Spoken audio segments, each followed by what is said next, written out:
What is going on, y'all? Faiz Sports Talk back at it with another video talking some NFL and here to talk about the Chicago Bears. And I am here to give you guys my final record prediction for the Bears for the upcoming 2022 season. Now, you might be thinking, Faiz, we still got a little bit more than a month left until week 1 starts, until the regular season starts. So why am I going ahead and giving you guys my final record prediction now? And that's because I don't think much changes here, right? We got training camp, yes, but obviously you don't hope for any injuries or whatnot.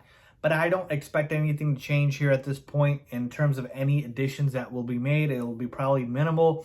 And, I don't really see too much changing. So this is the team as currently constructed. I don't see any big moves from here until week 1. So might as well give you guys my final record prediction. So here we go. Let's get into it. Okay, so let me just say this. When the Chicago Bears schedule officially dropped, I actually did a game-by-game prediction for the Bears and told you guys what games they'd win and what games they'd lose, all right? And taking a look at that and seeing if I want to change anything is what I want to talk to you guys about today. So coming out of that video, I gave the Chicago Bears a record prediction at the end of the season of 6-11. All right, that was my record prediction for the Bears. Now, funny enough, Vegas, who knows everything, right? Vegas, and I'm talking about the odds makers, they set the Bears over-under win total at, guess what? 6.5. So we're talking about so sharp right here, right there, right? So they have it at 6.5. I came up with 6 wins. I'm going to walk you guys through those wins that I came up with, and then I will take a look and see if I feel like I want to change anything, okay? And then at the end, we'll just go ahead and give you guys our prediction. So with that being said, let's get into it. So for me, taking a look at the Bears schedule, the 6 wins that I came up with, or maybe before I even do that, let me talk about the breakdown of the easy wins, the so-and-so toss-up wins or losses, and the losses, okay? So let's talk about the easy games the Bears have on the schedule. They play the Texans, they play the Giants, they play Detroit twice, then they play the Falcons, and then they play the Jets, all right? All of these games, I would consider either the Bears a favorite, or if not, it's going to be a very, very close spread, and they're very winnable games. Okay, 6 games, very winnable. Toss-up, 49ers, Vikings twice, the Washington Commanders, Dallas Cowboys, and Miami Dolphins. Now, let me finish here before I get back to a couple of these. And then finally, the losses, where I'm just saying, okay, like the Bears are not beating these teams unless they have some sort of catastrophic injuries happen to them before the game. Buffalo Bills, Packers twice, Patriots. And now, again, we could beat the Packers once, maybe at home, but most likely it's not going to happen, okay? And now I want to basically say this. I put Miami and I put Dallas in the toss-up column, like we could beat them. But to me, the more and more I think about it, I feel like those are L's. Dallas more so than Miami just because of Tua, but, both of those I think we probably lose. So with that being said, those are the easy, medium to hard games for the Bears. So I basically had the Bears winning the following games. I had us beating the Texans at home. I had us beating the Giants on the road.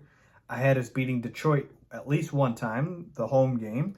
I had us beating the Falcons on the road. And then I had us beating the Vikings once at home.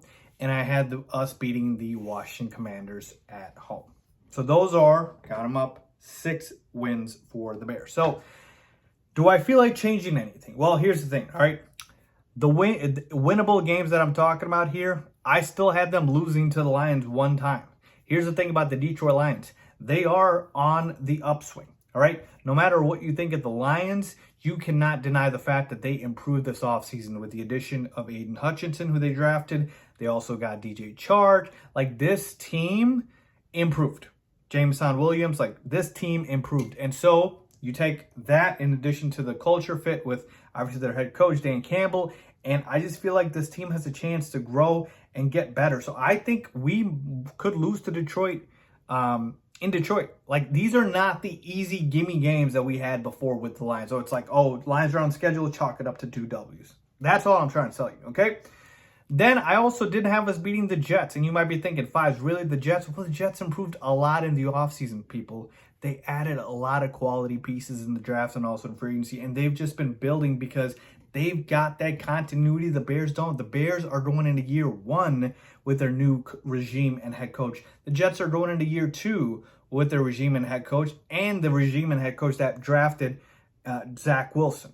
So to me, this is a game at the Jets, and I certainly think they can beat us. So I don't think it's a gimme, right? I just put it as an easy victory because I don't expect the Jets to be very good. So that's why I told you guys I did what I did. So with that being said, do I want to change my prediction from 6-11 to anything else? I still have the Bears losing those games. Maybe we beat the Lions, maybe we beat the Jets, and that could bring us up to 8-9. But I think that's a little rich, just because it's so clear what this management has done, which is this is going to be a toss-up rebuilding year. So I'm just going to go ahead and take what the management is telling me. They are literally telling me, the new regime and the new coaching staff, or more so the regime, they're literally telling you, hey, we are throwing this year away because we are gearing up for 2023. We don't expect to be very good. So if they don't expect to be very good, why would I expect the Bears to be very good? So that's where I'm at right with this. So I think the Bears stick at that record level, 6-11. I'm sticking with it. Now, again, give or take a game or two, it could push you to, if it's 2 games, 8-9. It could push you to 5-12 or below. So if you want to give and take a game, that's fine with me. But ultimately, 6-11 is where I'm at. And here's the other thing too, folks. Let me tell you guys this. I would rather, you might think this is crazy, you might think it's a hot take, but I really don't think, and hear me out on this. I would rather the Bears be bottom of the NFL, god-awful, than a 6-11, 7-10 record. I really would. And here's why. With the one caveat, by the way. If Justin Fields progresses and develops and has a solid season in year 2, and the Bears have a record of, let's say, 2-15 or 1-16, which I don't think it'll happen, but let's say they do, and they have that, I would prefer that over Justin Fields developing and the Bears getting a record of 6-11 because I want a better draft compensation. Okay? And it can happen. Justin Fields can play really well and the team still not be good enough to pull off the W. All right? Because to me, I don't want to be in the middle, right? Being in the middle is like being in quicksand, right? You sink fast. It's either you want to be elite or you want to be absolutely awful, because then you get a great draft pick, and next year it's a loaded draft class with great quarterbacks. So if the Bears, for instance, got the number 1 pick, I mean, you hope Justin Fields is developing and you know he's the future quarterback, and then you can literally trade that draft pick for a king's ransom to build around Justin Fields. So you see what I'm trying to get at? It's not that I want the Bears to lose. It's not that I'm rooting for this team. I love the Bears. They are my favorite team. It's because of the fact that logically to me, if you are not winning the Super Bowl or making the playoffs, I'd rather us just be awful and Justin Fields develop, right? That's the most important thing. The 2 things are Justin Fields develops, and then after that, we'll see what the Bears record is, but I'd rather it be awful than it be mediocre. That's just how I feel about it. So, again, taking a look at the schedule, I don't expect this Bears team to be very good. They don't expect this Bears team to be very good. I'm talking about the front office. The media doesn't. And all I care about is Justin Fields' development. This is not a year to care about win-loss. It's really not. So I'm going to stick with 6-11. Let me know what you guys think. What is your record for the Chicago Bears for the 2022 NFL season? Remember, the over-under set by Vegas is 6.5. Leave a comment down below as always.